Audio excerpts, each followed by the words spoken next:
Hola a todos, bienvenidos a Andier Aduanas, vuestra comunidad de comercio internacional. Soy Igor Iturralde, representante aduanero, y hoy os voy a hablar sobre el envío internacional de muestras, cuáles son sus características y los requisitos que tenemos que cumplir para poder hacer correctamente el despacho aduanero. Este es un tema que genera muchísimas incidencias en las aduanas de todo el mundo, así que hoy vamos a ver los conceptos básicos que una empresa tiene que saber. ¿Qué entiende la aduana por muestra comercial? Porque una muestra sin valor comercial no significa valor cero. ¿Qué son las muestras con valor comercial? ¿Cuándo estamos ante una muestra temporal? ¿Cuál es la diferencia entre una muestra comercial y un envío de escaso valor? La normativa aduanera y fiscal que regula todo este tipo de operaciones. ¿Cómo elegir el tratamiento aduanero adecuado en cada caso? ¿Qué documentación mínima tenemos que preparar y conservar? ¿Qué Incoterms son los más recomendados para este tipo de envíos? Y por supuesto los errores más frecuentes y que tenemos que tener grabados para evitarlos a toda costa.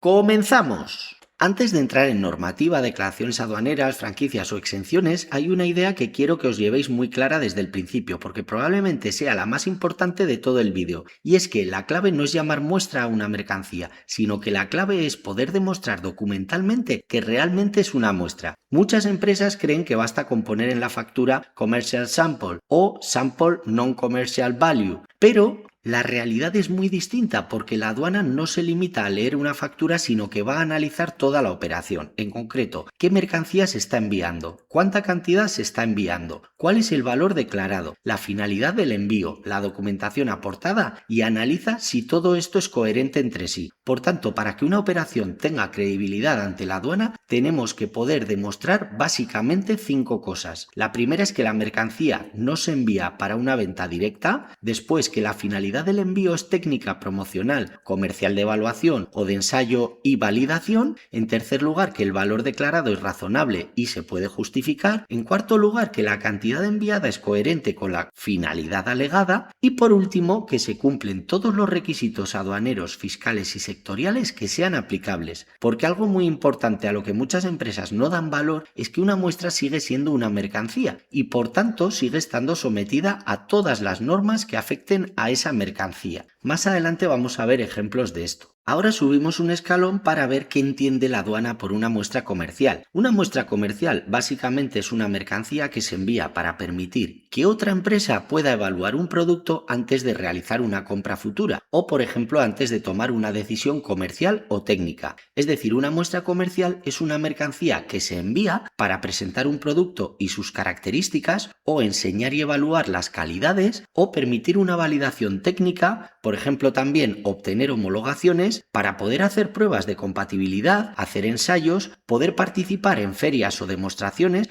o, por ejemplo, ayudar a un potencial cliente a decidir si le interesa trabajar o no con nosotros. Por ejemplo, una empresa española que fabrique tejidos y que envíe varias muestras a un distribuidor en Estados Unidos para que éste pueda evaluar la calidad del material. O una empresa industrial que remite un prototipo a Azerbaiyán para verificar si encaja correctamente en una línea de producción. O una empresa de envases que envía varios diseños a un cliente para validar los formatos y los acabados. Todos estos casos pueden encajar perfectamente dentro del concepto de muestra comercial, pero aquí hay un matiz muy importante y es que no toda mercancía gratuita es una muestra a efectos aduaneros. Y esto es algo que genera muchísimos problemas, porque algunas empresas creen que si no existe una venta ya pueden declarar automáticamente la mercancía como una muestra. Y eso no es cierto. La aduana puede rechazar perfectamente esa consideración como muestra si, por ejemplo, la cantidad enviada parece una expedición comercial, o si la mercancía es plenamente utilizable o vendible, o si no existe ninguna justificación documental, o bien si el destinatario nunca ha solicitado la muestra de la mercancía, o por ejemplo si la descripción declarada fuera demasiado genérica e insuficiente. Por eso, la aduana analiza siempre la coherencia global de la operación. Y aquí os dejo una regla muy útil, y es que para que una muestra sea creíble deben encajar perfectamente la mercancía, es decir, lo que se envía físicamente, la descripción que estamos declarando, el valor que estemos asignando, la cantidad enviada, la finalidad del envío, el régimen aduanero que hemos solicitado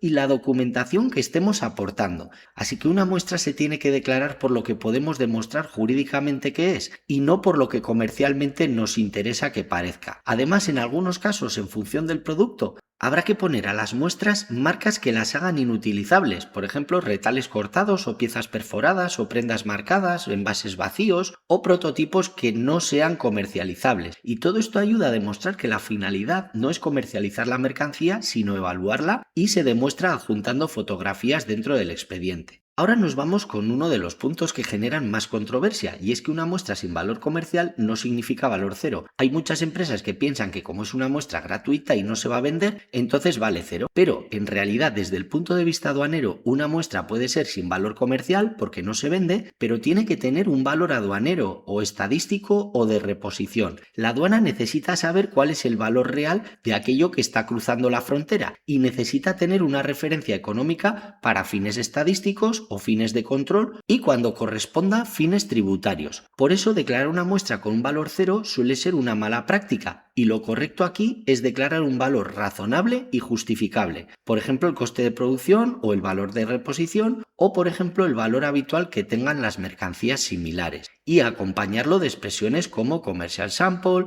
not for resale. Porque, como os digo, una cosa es que la mercancía no se venda y otra muy distinta es que no tenga ningún valor, y son conceptos completamente distintos. La agencia tributaria contempla las muestras comerciales como mercancías que pueden acogerse a franquicia de derechos y, si cumplen las condiciones, a la exención del IVA, pero eso no elimina la obligación de tener que declarar correctamente la mercancía. Ahora, para distinguir y aclarar, vamos a ver qué son las muestras que sí tienen valor comercial, y aquí hablamos de mercancías que se envían como muestra pero que conservan un valor económico y que pueden ser utilizadas o consumidas o vendidas. Por ejemplo, una botella de vino para una cata, o una prenda terminada, o cosméticos completamente funcionales, o máquinas que estén operativas, o por ejemplo herramientas para utilizar en demostraciones técnicas. Y todas estas se pueden enviar como muestras, pero siguen siendo mercancías con un valor económico, y por tanto tienen que declararse de forma adecuada. Que no exista una compraventa no va a significar que el producto haya dejado de tener valor, y esa diferencia es importantísima para evitar incidencias en aduanas. Y nos vamos con una categoría más que os conviene conocer, que son las muestras temporales. Aquí hablamos de mercancías que salen o entran en un país, pero con la intención de regresar posteriormente. Por ejemplo, una máquina para una demostración, o un muestrario de joyería, o material para una feria internacional, o un prototipo para una exposición, o cualquier artículo que utilice un representante comercial durante las visitas a sus clientes. Y en estos casos la lógica cambia totalmente, porque la mercancía no va a quedarse de forma definitiva en el país de destino,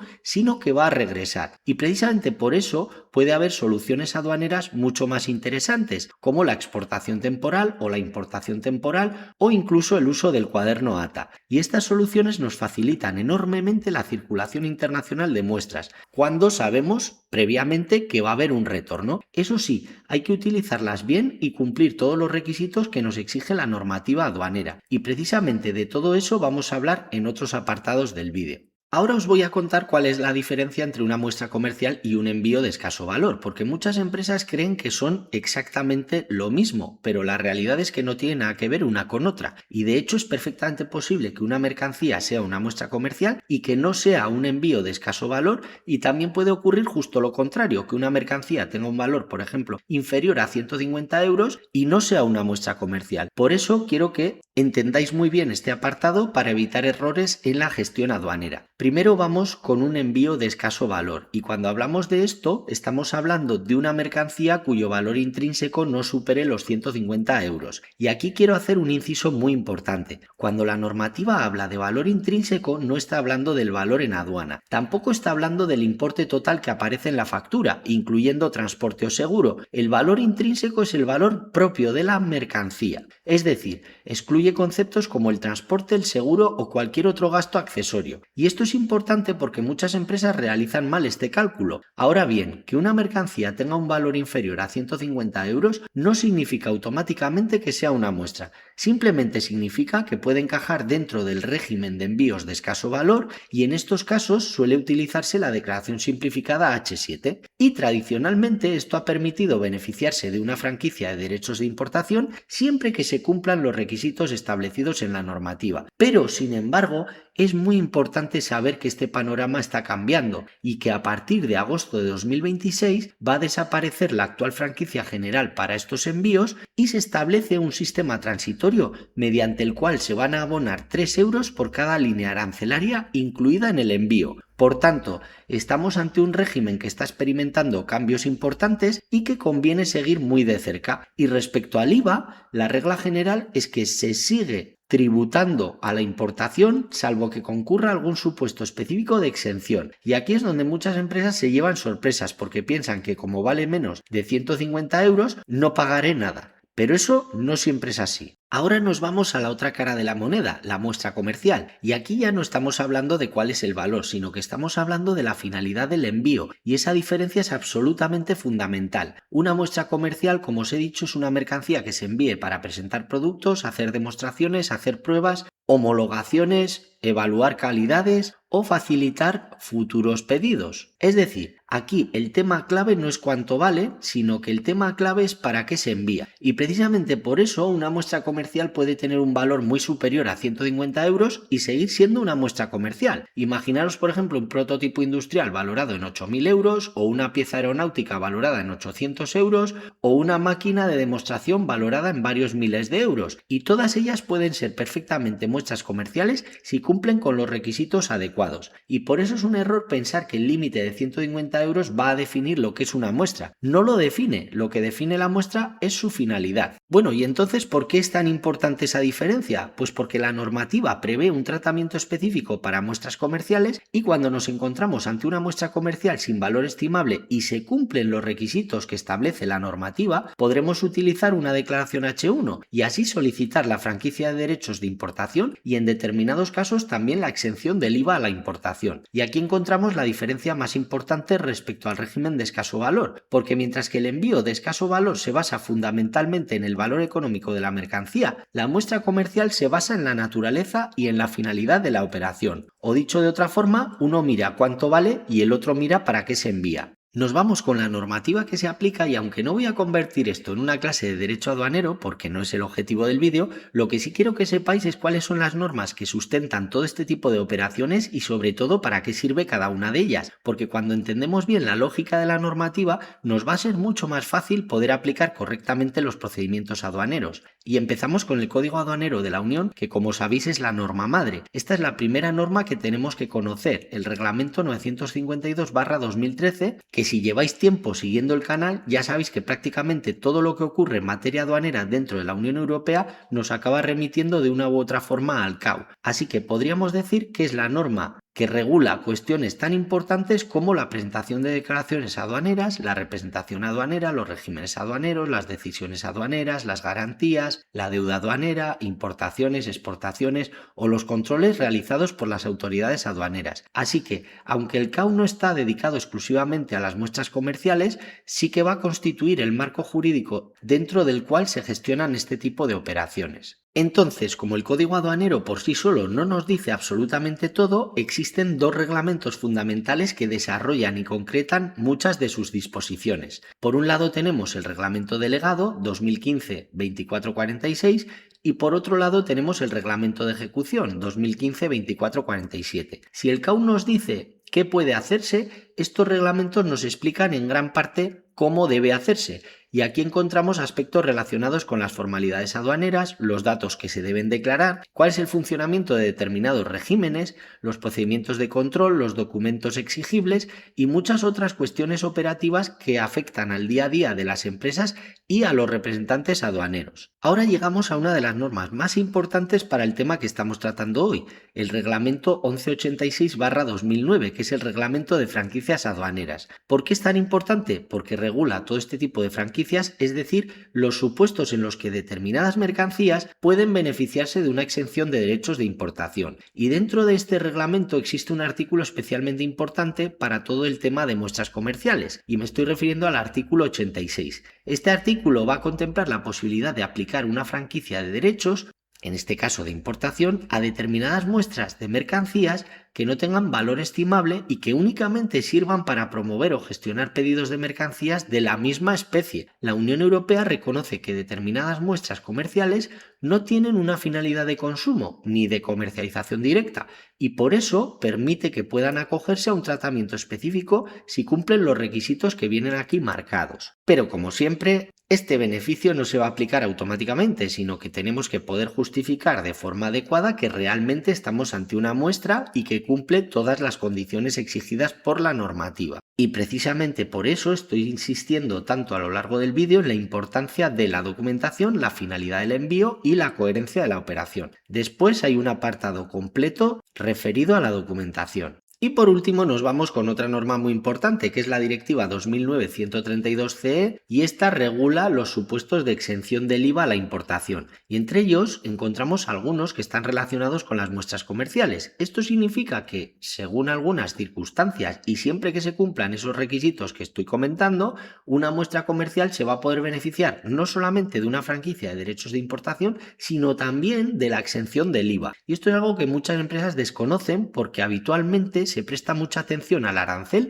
y muy poca al IVA. Pero sin embargo, en muchas operaciones el IVA va a representar un coste económico mucho más potente que los propios derechos arancelarios. Por eso es importantísimo analizar bien cada operación y no asumir automáticamente que una muestra pagará o dejará de pagar impuestos. La respuesta va a depender siempre de las características concretas de la mercancía y del cumplimiento de los requisitos marcados en la normativa. Ahora que sabemos perfectamente qué es una muestra comercial y qué normativa les regula, aparece una gran pregunta: ¿cómo sé qué tratamiento aduanero tengo que aplicar en cada caso? Y aquí muchas incidencias no se dan porque una empresa haya rellenado mal un documento, sino que se dan porque desde el principio se ha elegido mal el procedimiento, es decir, se ha partido de una decisión incorrecta. Por eso, antes de enviar o recibir cualquier muestra, me gusta plantear una especie de árbol de decisión con una serie de preguntas muy sencillas que, si las respondemos bien, normalmente el tratamiento aduanero lo vamos a tener bastante claro. Vamos paso a paso. La primera pregunta es si la mercancía va a entrar o salir del territorio aduanero de la Unión. Y parece una pregunta muy básica, pero es fundamental, porque si la mercancía circula únicamente entre países de la Unión Europea,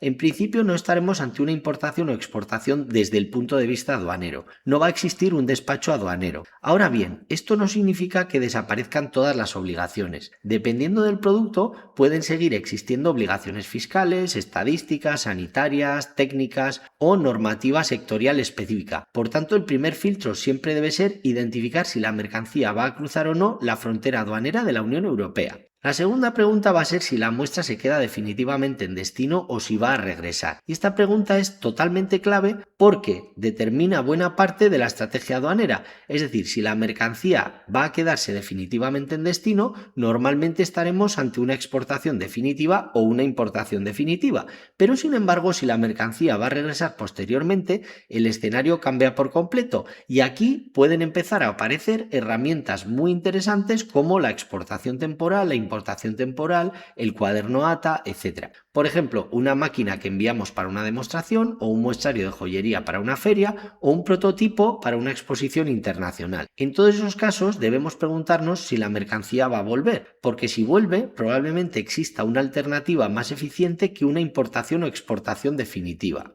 La tercera pregunta es si el valor intrínseco de la mercancía es igual o inferior a 150 euros. Y aquí entramos en el terreno de los envíos de escaso valor. Como ya hemos visto, este importe se refiere al valor intrínseco de la mercancía, es decir, no al valor en aduana, y tampoco al importe total de la factura incluyendo el transporte y el seguro. Si el valor intrínseco es igual o menor a 150 euros, la operación podría encajar a priori dentro del régimen H7, declaración simplificada. Pero aquí quiero hacer una reflexión muy importante, y es que muchas empresas ven el límite de 150 euros y automáticamente piensan: perfecto, entonces voy a utilizar el H7. Y yo os diría que cuidado, porque H7 no siempre es la mejor solución para una muestra comercial, especialmente cuando estamos intentando acogernos al régimen específico de muestras comerciales o cuando buscamos una posible exención del IVA. Además, debemos tener claro que el sistema de envíos de escaso valor está cambiando y que a partir de agosto de 2026 se prevé la aplicación de un importe fijo de 3 euros por cada línea arancelaria declarada en este tipo de envíos. Por eso, desde el punto de vista práctico, yo recomiendo analizar siempre si realmente estamos ante un envío de escaso valor o si estamos ante una muestra comercial susceptible de otro tratamiento. Cuarta pregunta: ¿Estamos realmente ante una muestra comercial sin valor estimable? Y recalco la palabra realmente, porque aquí es donde muchas empresas se van a equivocar. Si la mercancía cumple con todos los requisitos que exige la normativa y se puede considerar una muestra comercial sin valor estimable, podríamos plantear una declaración H1 para poder solicitar la franquicia de derechos de importación y en determinados supuestos también la exención del IVA.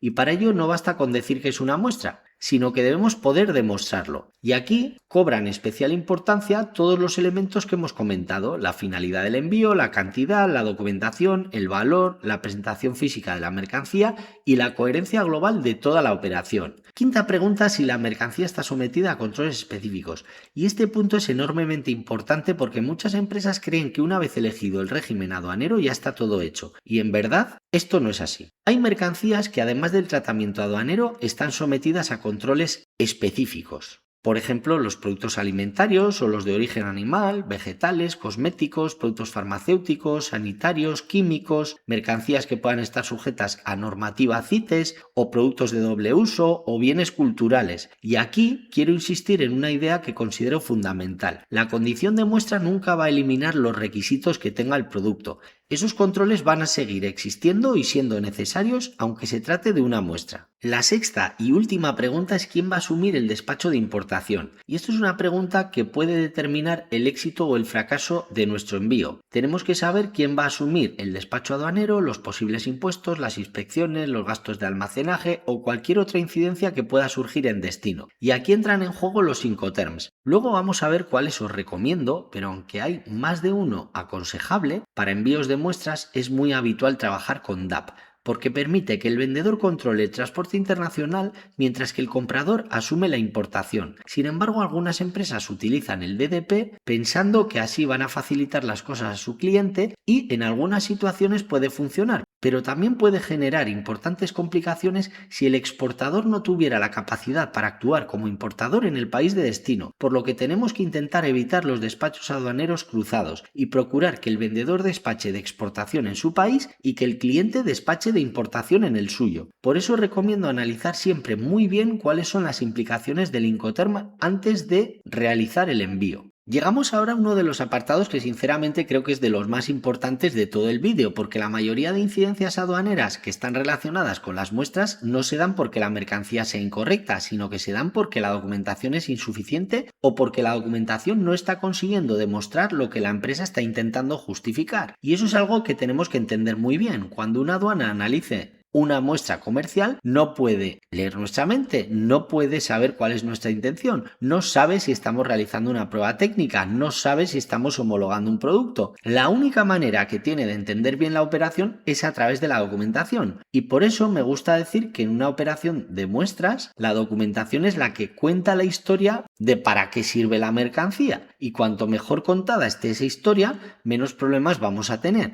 Entonces, vamos a ver qué documentos deberíamos de preparar y conservar para futuras posibles inspecciones a posteriori también. La primera es la factura, que es el documento más importante, sea factura comercial o factura pro forma, porque será normalmente el primer documento que la aduana va a revisar. Y aquí no basta con poner sample o commercial sample y pensar que ya lo tenemos todo hecho. La factura tiene que explicar muy claramente qué mercancía estamos enviando, cuántas unidades se van a enviar, cuál es el valor, cuál es el peso, cuál es el origen, qué Incoterm estamos aplicando y cuál es la finalidad del envío. Es decir, la factura tiene que permitir que una persona que no conoce la operación pueda entender perfectamente lo que está ocurriendo. Una leyenda en factura que es muy recomendable y que va a ser muy útil cuando enviemos muestras comerciales es, por ejemplo, muestras comerciales sin valor comercial, valor declarado únicamente a efectos aduaneros o mercancía no destinada a la venta ni reventa o envío de prueba, evaluación o promoción comercial. No es que sea una fórmula mágica, no va a garantizar automáticamente ningún beneficio aduanero, pero sí va a ayudar a explicar la finalidad de la operación cuando estamos ante una muestra comercial. El segundo documento fundamental es la packing list. Muchas empresas creen que es un documento secundario, pero sin embargo es tremendamente útil. ¿Por qué? Porque va a permitir verificar las cantidades, los bultos, los pesos, las dimensiones y la composición física del envío. Y además puede reforzar la coherencia entre la mercancía física y la documentación comercial. Ahora, ojo, la prueba de la finalidad del envío. Este es uno de los documentos más olvidados, pero también uno de los más valiosos. Me refiero cualquier evidencia que justifique por qué se está enviando la muestra. Por ejemplo, una solicitud del cliente, un correo electrónico, una oferta comercial, un acuerdo de colaboración, un proyecto de homologación, un informe de ensayo o cualquier documento que explique la finalidad de la operación. Porque imaginad por un momento que la aduana os pregunte por qué se está enviando esta mercancía y vuestra respuesta es simplemente porque es una muestra. Probablemente esto no sea suficiente, pero sin embargo, si podéis aportar una solicitud expresa del cliente o un proyecto técnico asociado, la situación cambia completamente.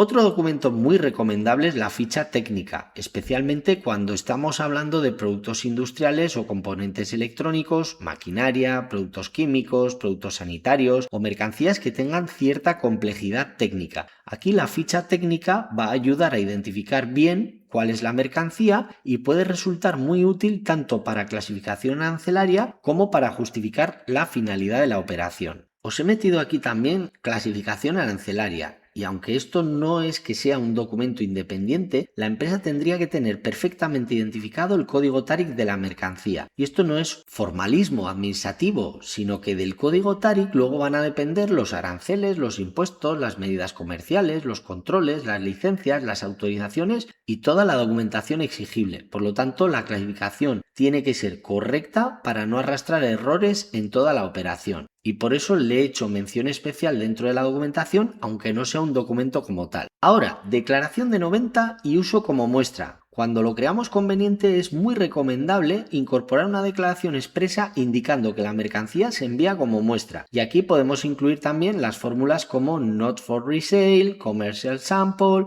sent for testing, etcétera, siempre acompañadas de la descripción adecuada de la mercancía, porque recordad que la palabra sample por sí misma no está demostrando nada, sino que lo importante es que toda la documentación sea coherente. Séptimo, las evidencias de marcado. Cuando la naturaleza de la mercancía lo pueda permitir, también es muy recomendable tener evidencias de que la muestra está identificada como tal. Por ejemplo, fotografías, etiquetas, marcas permanentes, embalajes específicos o cualquier elemento que permita acreditar que la mercancía no estaba destinada a una comercialización ordinaria. 8. Documentación de controles y autorizaciones. Este es uno de los puntos más críticos porque muchas empresas preparan perfectamente todo el resto de documentación aduanera, pero están olvidando la documentación específica que está asociada a los controles para aduaneros. Dependiendo del producto, podemos necesitar certificados sanitarios, fitosanitarios, controles SOIBRE, autorización CITES, licencia de doble uso, certificados, por ejemplo, NIF 15, autorizaciones de bienes culturales o cualquier otro documento que nos exija la normativa. Y aquí quiero insistir en algo muy importante, que una mercancía sea una muestra nunca va a eliminar los controles que estén asociados a ese producto. Por tanto, va a seguir aplicando los controles correspondientes. Un poquito en la misma línea hablamos de la documentación sectorial específica. En algunos sectores también puede ser necesaria más documentación, ligada también a los controles para aduaneros, como por ejemplo fichas de seguridad para productos químicos, documentación REACH, autorizaciones sanitarias, documentación farmacéutica, certificados de laboratorio, etc. Y todo va a depender del tipo de mercancía. Ahora nos vamos con los documentos de transporte y origen. Por supuesto, también tenemos que conservar siempre el documento de transporte que corresponda, ya sea un Airway Bill o un conocimiento de embarque o una carta de porte. Y también el certificado de origen cuando proceda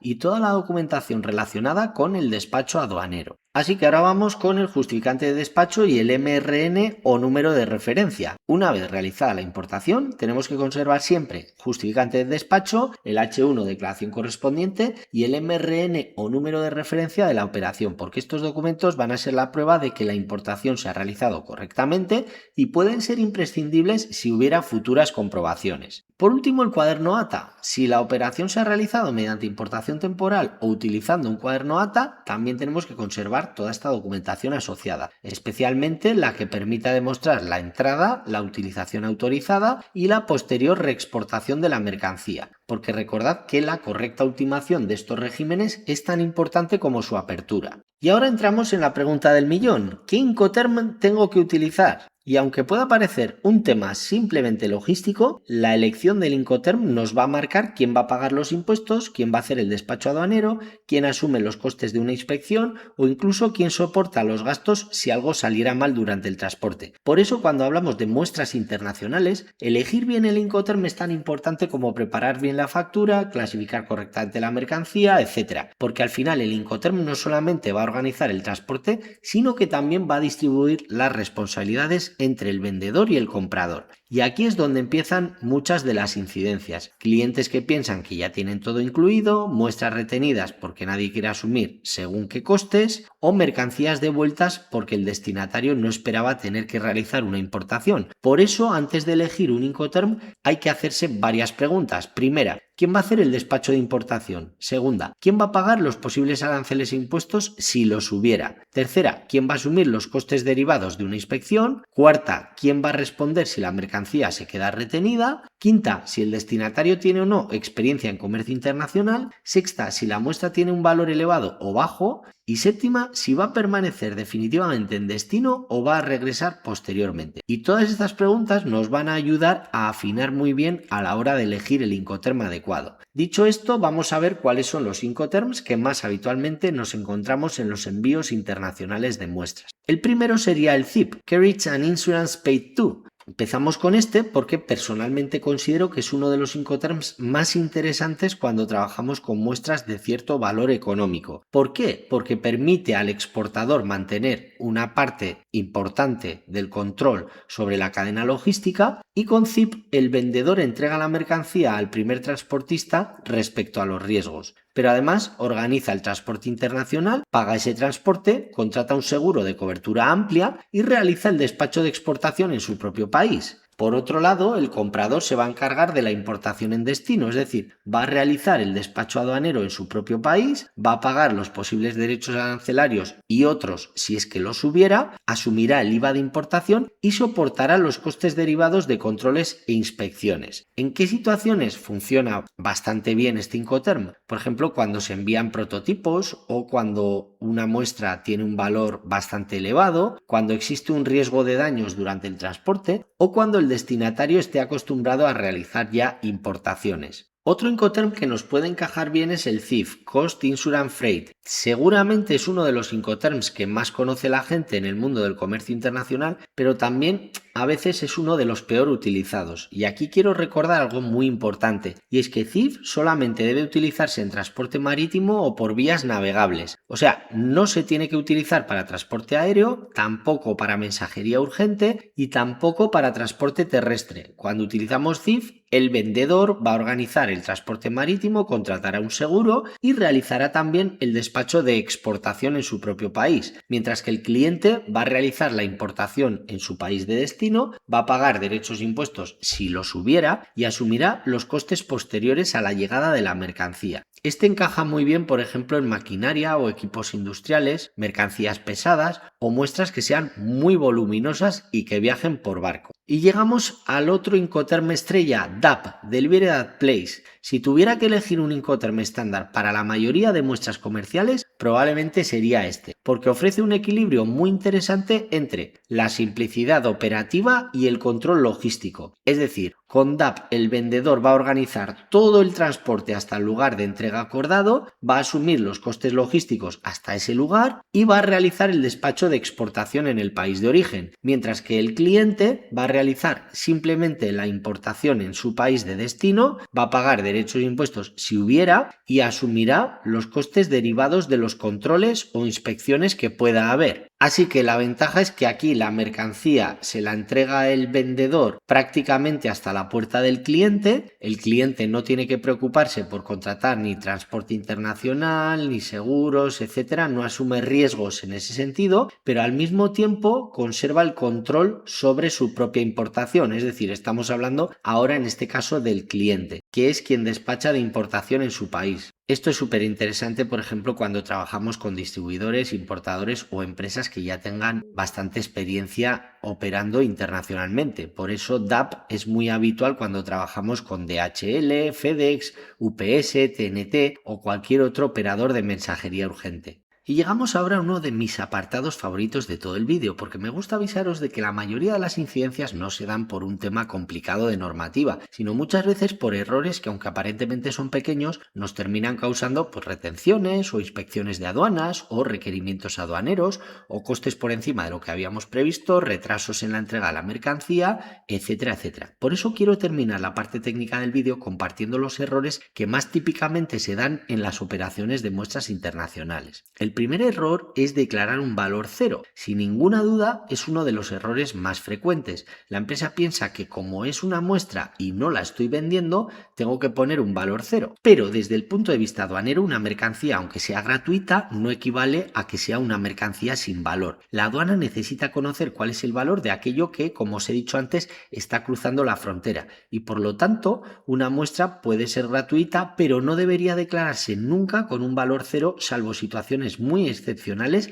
y perfectamente justificadas. Lo recomendable es declarar un valor razonable y coherente con la mercancía. El segundo error sería describir la mercancía únicamente como sample. Este error es tremendamente habitual. Una factura comercial con una descripción sample y nada más. Imaginaros que sois el funcionario de aduanas que estáis revisando la operación y, lógicamente, ¿qué información te aporta realmente esa descripción? Pues prácticamente ninguna. La aduana necesita saber qué producto es y no basta con indicar o declarar que es una muestra, sino que hay que describir la mercancía. Por ejemplo, pues que es un textil 100% de algodón que se envía como ejemplo o un componente industrial que se envía como ejemplo para valorar un test de compatibilidad, etcétera, etcétera. Cuanto más precisa sea la descripción, más fácil va a ser justificar la operación. El tercer error es confundir una muestra con un regalo, y este error suele darse constantemente. Conviene dejar muy claro que una muestra comercial y un regalo no son lo mismo. La muestra tiene finalidad técnica, promocional, comercial, etc.,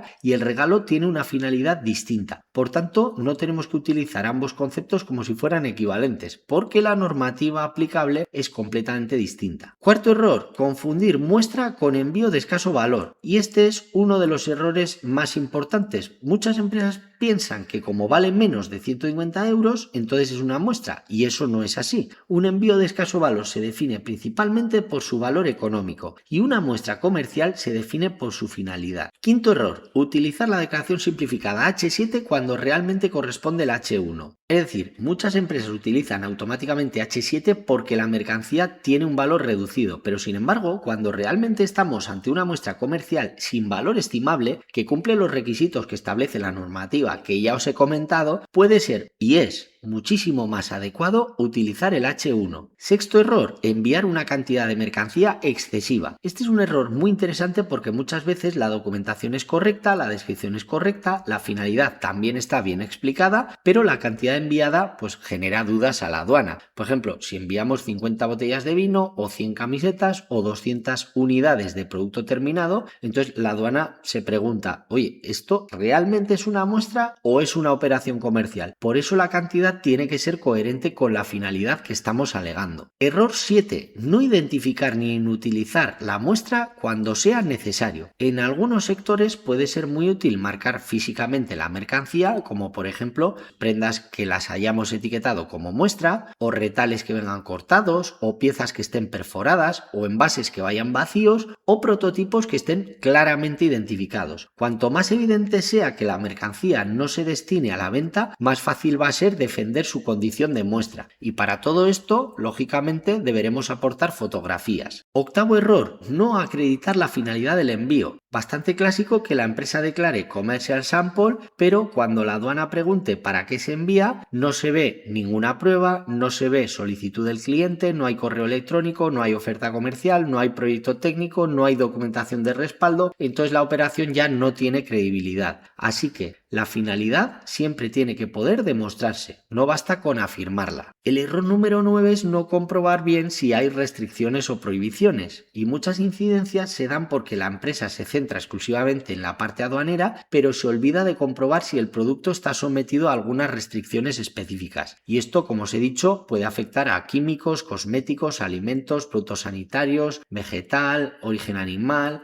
mercancía relacionada con CITES, bienes culturales o de doble uso, por ejemplo, entre muchísimos otros. Así que antes de enviar una muestra tenemos que analizar el producto, no solamente la vertiente aduanera genérica como tal. El décimo error es olvidar los controles sanitarios o fitosanitarios. Esto está totalmente relacionado con el punto anterior. Hay muchas empresas que piensan que como es una muestra no necesito certificados, pero lógicamente es un error. La condición de muestra nunca va a eliminar los requisitos sanitarios, veterinarios o fitosanitarios que pueda exigir la normativa. Y la autoridad competente, en este caso, además de ver si hay o no venta, va a analizar qué producto está entrando o saliendo del país. Error 11. Utilizar el Incoterm DDP, Delivery Date Paid, sin tener capacidad para importar en destino. Este es un error que aparece muy frecuentemente y es que una empresa quiere facilitar la operación al cliente y decide utilizar DDP, pero no ha valorado si realmente va a poder actuar como importador en el país de destino. Y entonces, pues no le es posible despachar, tiene obligaciones fiscales que no tenía necesidad de asumir, luego después no podrá recuperar los impuestos que hubiera tenido que pagar y evidentemente pues tiene costes extras que no tenía ninguna necesidad de tener. Por eso, salvo que exista una estructura adecuada en destino, suelo recomendar mucha prudencia con DDP y sustituirlo siempre por DAP, Delivery Date Place, tanto en el envío de muestras como en general. El error número 12 es no conservar la documentación. Hay muchas empresas que preparan bien la operación, la mercancía ya ha llegado, el cliente la recibe, pero descuidan o pierden la documentación asociada. Y meses después, recordad que puede venir una comprobación a posteriori y hay que poder justificar adecuadamente la operación. Por eso siempre recomiendo mantener un expediente documental completo por si hubiera que justificar a posteriori cualquier tema relacionado con este envío de muestras. El error número 13 es no ultimar bien una importación temporal. La mercancía entra mediante importación temporal, utilizamos la mercancía para la finalidad que habíamos dicho que lo íbamos a hacer, pero nadie controla posteriormente la reexportación. Y cuando vence el plazo autorizado, vienen los problemas. Por eso, tan importante es abrir correctamente el régimen como cerrarlo en tiempo y forma. Error 14. Gestionar mal el cuaderno ATA. El cuaderno ATA es una herramienta buenísima para la importación temporal, pero exige una disciplina muy importante. Hay que controlar las entradas, las salidas, los sellados y los plazos.